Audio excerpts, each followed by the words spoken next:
बापू के किसी साधक ने एक स्टिंग ऑपरेशन किया उन लोगों का जो लोग बापू का आश्रम छोड़ के गए, 20 साल 18 साल रहे और अब बापू के खिलाफ राजनीति कर रहे हैं, षड्यंत्र कर रहे हैं। उस स्टिंग में आपको नजर आएगा कि वो व्यक्ति ये बता रहा है कि उसके गैंग में और कौन कौन है। वो व्यक्ति खुल्लम खुल्ला ये बता रहा है कि तांत्रिक की स्टोरी मैनेज करने के लिए 40,000 रुपया किसने दिया और कैसे दिया।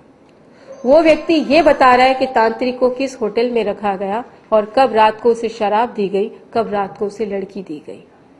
वो तांत्रिक जिसको कई न्यूज चैनल ने विशेष और स्पेशल स्टोरी बना के पेश किया था। वो व्यक्ति ये भी बता रहा है कि अमृतराज वैद्य ने एक लड़की बापू के खिलाफ प्रेस कॉन्फ्रेंस में पेश की थी, वो गलत थी। आपको ये भी पता चलेगा, एक जगह अमृत वैद्य खुद बोल रहा है कि लड़की पटियाला से आई थी, बापू के खिलाफ आरोप लगा रही थी, तो मैंने इसको प्रेस कॉन्फ्रेंस में पेश किया। अगले दिन वो व्यक्ति बोलता है कि ये लड़की कोई और नहीं, मेरी बीबी है। ये क्या है? षड्यंत्र नहीं है तो क्या है? आपको नहीं लगता है षड्यंत्र है? मुझे लगता है। वो व्यक्ति ये भी बता रहा है कि अहमदाबाद हाई कोर्ट के जज और वकील उसके इशारे पे चलते हैं, उसके इशारे पे डिसीजन लिए जाते हैं। ये सब क्या लगता है आपको? हैरानी नहीं हो रही आपको?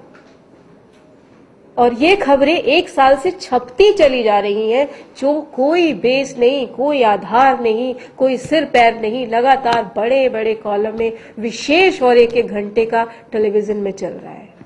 हम सिर्फ आपसे ये रिक्वेस्ट कर रहे हैं, आप खबर अपने जमीर को सामने रख के छापिए। आपका भी भला होगा, इस देश का भी भला होगा। बापू अपने लिए कुछ नहीं कर रहे। बापू जो कर रहे हैं इस समाज के लिए कर रहे हैं, देश के लिए कर रहे हैं, पूरी मानव जाति के लिए कर रहे हैं। वो अपने लिए कुछ नहीं कर रहे हैं। आपको ये अनुभव में ये भी सुनने को मिलेगा, कई अनुभव आपको ऐसे। मैं आपको सीडी दूंगी, आपके पास समय होगा तो वो सीडी देखिएगा। वो सीडी में आपको पता चलेगा कि बापू के साधकों को कितने विशेष तरह के अनुभव हुए और हो रहे हैं।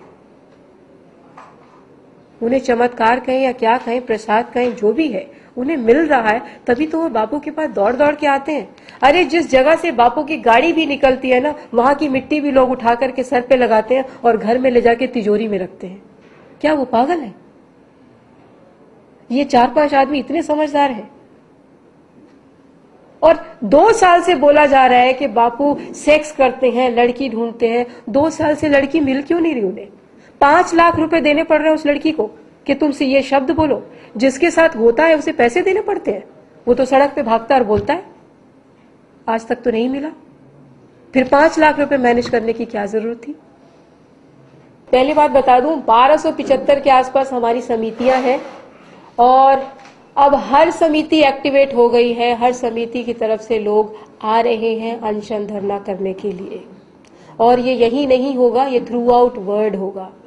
ये अब शुरू हो चुका है। आज 13,000 लोग इलाहाबाद में एक रैली निकाल रहे हैं, सिर्फ इसीलिए कि बापू के खिलाफ जो कुप्रचार चल रहा है उसको या तो रोको या उसका पर्दाफाश करो। और पूरे वर्ल्ड में ये समितियां, 1275 समितियां, और हर समिति में अपने आप ही काम शुरू हो गया है। अनशन पे थ्रू आउट वर्ल्ड लोग बैठना शुरू कर गए हैं। ये जो 3 लोग अहमदाबाद में बैठे हैं, संदेश के ऑफिस के सामने बैठे हैं। एक व्यक्ति का नाम है रामचंद्र भट्ट, भाई शंकर पुरोहित दूसरे व्यक्ति हैं, बुजुर्ग हैं। ये सगवाड़ा डिस्ट्रिक्ट से हैं, डूंगरपुर के हैं, राजस्थान से आए हैं। ये भी अनशन पे बैठे हैं। 11 नवंबर रात 10 बजे से बैठे हैं। मुझे हैरानी हो रही है, आपके इलाके में 3 लोग अनशन पे बैठे हैं। मैं दिल्ली से आके आपको बता रही हूँ, आपको मुझे बताना चाहिए था। ये तो काम मीडिया वालों का होता है। मुझे बार बार मैं आपसे ये रिक्वेस्ट कर रही हूँ कि अपने ज़मीर को सामने रख के खबर छापिए। हमें कोई गुरेज नहीं है, हमें किसी से कोई शिकायत नहीं है। लेकिन जो संत बापू, हाँ मैं तीसरा नाम बताती हूँ, एच मंजप्पा है। ये शिरमोग डिस्ट्रिक्ट के हैं, कर्नाटका से आए हैं और ये 3 तो बैठ चुके हैं। अभी 20 लोग इस लिस्ट में और जुड़ सकते हैं। समिति उनको इजाजत नहीं दे रही है। 20 लोग आके बैठ गए हैं उनके पास, लेकिन समिति ने रोक रखा है कि अभी नहीं, रुक जाओ। और ये थ्रू आउट वर्ल्ड चलने वाला है। 18,000 बाल संस्कार हैं। और हर बाल संस्कार से व्यक्ति आगे आ रहे हैं कि हम भी अनशन पे बैठेंगे। आप आइडिया लगा लो क्या हो सकता है। कौन बेवकूफ है, समझ लीजिए। आप बापू के कौन से आश्रम में रहते हैं? मैं किसी आश्रम में नहीं रहती, मैं दिल्ली में रहती हूँ। मैं बापू के आश्रम में कभी कभी जाती हूँ, कभी कभी का मतलब पूर्णमासी पूर्णिमा होती है। हाँ, एक खबर और छपी थी कि बरगद के पेड़ के नीचे तांत्रिक होता है। जनाब, बरगद के पेड़ के नीचे तांत्रिक नहीं होता है। बरगद का पेड़ आपके लिए भी खुला है, आप कभी जाइए, उसको देखिए, और आपके मन में भी कोई इच्छा हो ना तो 7 फेरे लेकर आइए। आते ही आपकी इच्छा पूरी न हो तो नाम बदलना। तांत्रिक नहीं होता बरगद के पेड़ के नीचे। बरगद की महिमा जानिएगा आप कभी।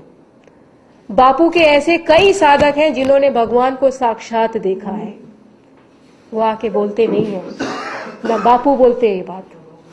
अगर आपको लिस्ट चाहिए होगी मैं उनके फोन नंबर तक दे सकती हूँ। मैदान में आई है। कौन? मैं मैदान में आती ही नहीं जनाब, मैं तो इसलिए आई हूँ क्योंकि आप सो रहे हैं। मैं एक पत्रकार हूँ। बापू के साथी सब नहीं नहीं नहीं, मैं इसलिए आई हूँ क्योंकि मैं एक जर्नलिस्ट हूँ। मेरे भीतर का जर्नलिस्ट रो रहा है कि आज हो क्या रहा है। मैं इसलिए नहीं आई हूँ कि मैं बापू की साधिका हूँ, मैं कतई नहीं आई इसलिए। मुझे 7 साल हो गए बापू की साधिका हुए हुए। 7 साल पहले मैंने बापू जी से दीक्षा ली थी। 14 साल हो गए मैं एक जर्नलिस्ट हूँ। मुझे तो किस बात का हो रहा है कि खबर के साथ पक्षपात क्यों हो रहा है? क्या ये होना चाहिए? I am sorry I raise my voice, but that came from my heart. मुझे दिल्ली से आके आपको जगाना पड़ रहा है, दिल्ली से आकर के। मगर 1 साल तक बापू का इतना नेटवर्क चुप क्यों बैठा? बापू का कोई नेटवर्क नहीं है। हम सब बापू के नेटवर्क हैं। बापू नेटवर्क नहीं बनाते। बापू सिर्फ सत्संग करते हैं। वो नेटवर्क बनाने के लिए थोड़ी बाजार में आते हैं। वो सिर्फ सत्संग करते हैं। सत्संग में कोई भी आए, कोई भी बैठे, कोई भी जाए, उनको इससे कोई मतलब नहीं है नेटवर्क बनाए। लेकिन सत्संग तो कभी भी कहीं भी हो सकता है, आश्रम होना जरूरी नहीं है। हाँ, तो सत्संग तो कहीं भी होता है, बिल्कुल होता है। सभी जगह आश्रम बनाए। आश्रम तो देखिए इसलिए बनाए कि लोग आते हैं, उनकी कुछ इच्छाएं होती हैं, वो अपने बापू को माथा टेकते हैं, बापू के दर्शन करते हैं, इसलिए आश्रम बनाए। अगर आप खुद ही सोचिए, आपके घर 100 लोग आ जाएं तो उन्हें बैठने के लिए कहीं तो आसन देंगे आप। और बापू के तो करोड़ों लोग आते हैं। हर सत्संग में लाखों लोग की भीड़ होती है। हमको दुख हुआ, हम आए, और हमें जब स्टिंग हाथ में लगी तो वो स्टिंग आपको दिखाने के लिए आए हैं। वो स्टिंग हमें पहले हाथ में नहीं लगी थी तो हम आपसे नहीं मिले थे। आप बार बार पूछते थे कि उन लोगों का नाम लो, कौन लोग हैं, कौन लोग हैं, कौन लोग हैं। तो आज हम ये बताने जा रहे हैं कि वो ये लोग हैं।